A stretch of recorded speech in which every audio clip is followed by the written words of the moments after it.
Bismillah, Assalamualaikum warahmatullahi wabarakatuh. Alhamdulillah, wassalatu wassalamu ala rasulillah, wa ala alihi wa sahbihi wa mawalah amma ba'du. Sahabat-sahabatku, kawan-kawanku semuanya, guru-guruku, teman-teman seperjuangan. Pada kesempatan Ramadan kali ini, saya diberi kesempatan untuk menyampaikan sedikit unek-unek begitu ya, atau bahasan tentang organisasi. Bagaimana sih sesungguhnya kita berinteraksi dalam organisasi. Jadi pertama-tama menurut saya tubuh kita ini sudah organ, ya kan?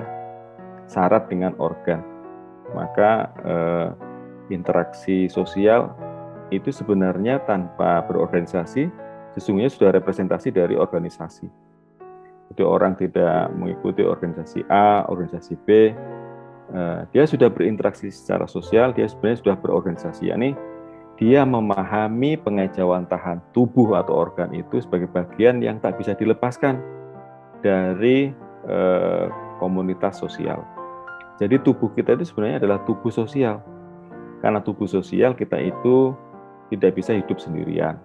Kita butuh orang lain, kita rindu akan kebersamaan, kita rindu dengan orang tua, kita rindu anak-anak kita rindu simbah kakek nenek kita rindu batas-batas primordialisme, kita rindu egoisme atau egosektoral atau egosentris. Nah, karena kerinduan itu kadangkala kita bisa terjebak pada tadi sifat-sifat egois. Misalnya sepak bola nih, satu warna hijau, warna biru, satu warna biru, warna oranye atau merah. Mereka beradu dalam sepak bola yang harusnya menjunjung tinggi fair play, tetapi ada masalah sedikit, tackling pemain kepada lawannya berujung pada tidak terima, lalu kepemimpinan wasit yang juga tidak adil alias berpihak kepada salah satu tim, lalu unsur ke-12 pemainnya hanya 11, 12 ini bisa saja disebut dengan penonton.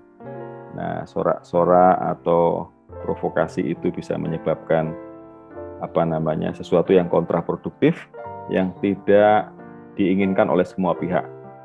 Lalu apa yang terjadi?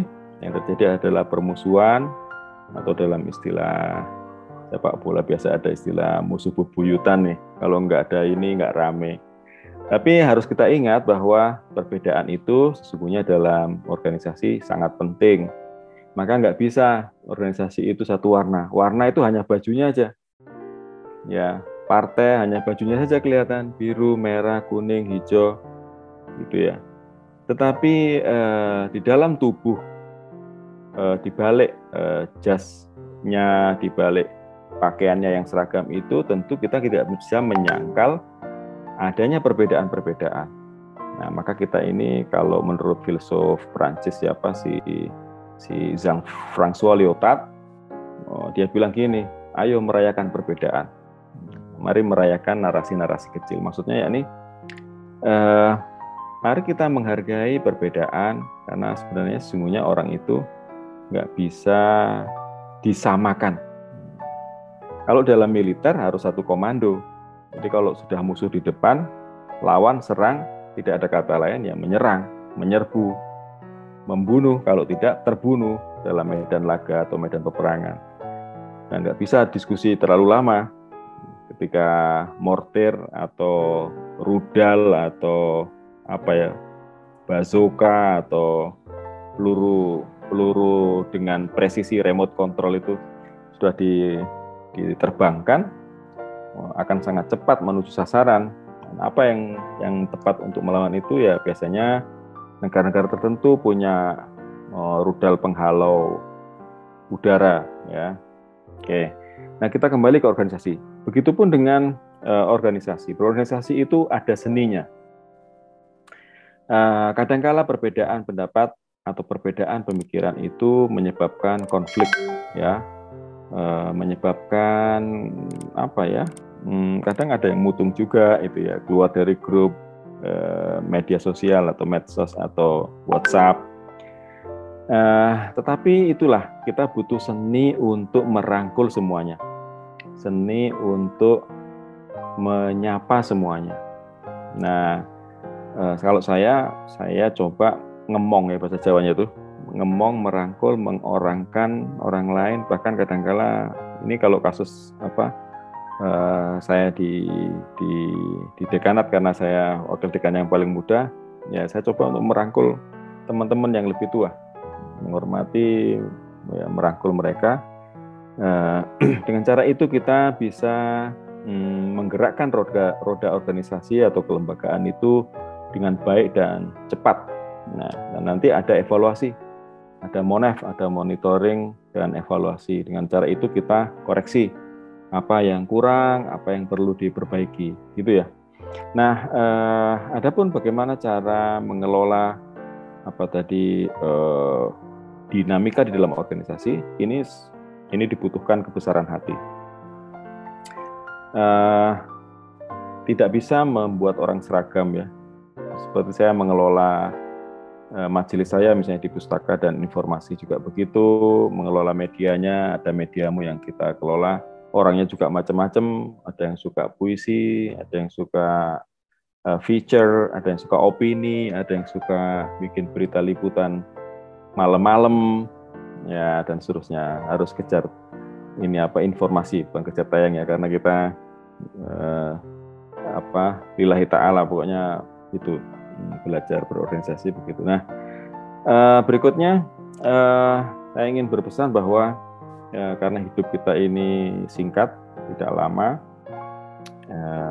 sedangkan waktu jeda antara kematian dengan hari kebangkitan itu sangat lama. Coba kalau kita lihat di makam-makam Sunan, mungkin makam-makam ulama atau pejuang zaman dulu, di patok makam itu dilihat tuh, tahun berapa tuh, 18 sekian, 17 sekian, coba. Hidupnya aja nggak sampai 100 tahun, tetapi menunggu hari kiamat dan hari kebangkitannya itu lebih dari hidupnya. Itu contoh bahwa kalau kita merenungkan kehidupan kita yang sangat singkat itu, sungguhnya banyak hikmah yang perlu kita pelajari. Dan untuk menjadi ahli hikmah itu tidak mesti harus di pesantren, ya, karena kehidupan sosial ini sungguhnya adalah pesantren. Organisasi itu sesungguhnya adalah skup mikro pesantren. Tergantung bagaimana cara pandang kita terhadap sesuatu. Jadi bisa jadi karena kita alumni pesantren, maka kita mencoba untuk menyantrikan paradigma kita atas realitas. Kita mencoba untuk menyantrikan hati kita karena terpendar oleh pengaruh-pengaruh buruk di luar kita, outside forces, ya, kekuatan-kekuatan yang kadang-kala kita nggak mampu melawannya. Nah, kita santrikan dulu nih, ujarannya, speech act, tindakan kita, tutur kata, pemikiran, disantrikan. Nah, dengan cara itu kita punya kekhasan. Cara organisasinya santri kayak apa sih? Apakah harus kumuh, deso? Saya kira enggak. Maka harus modern, berkemajuan, dan bermanfaat untuk umat Islam dan bangsa ini. Itu saja dari saya. Matur nuwun. Assalamualaikum warahmatullahi wabarakatuh.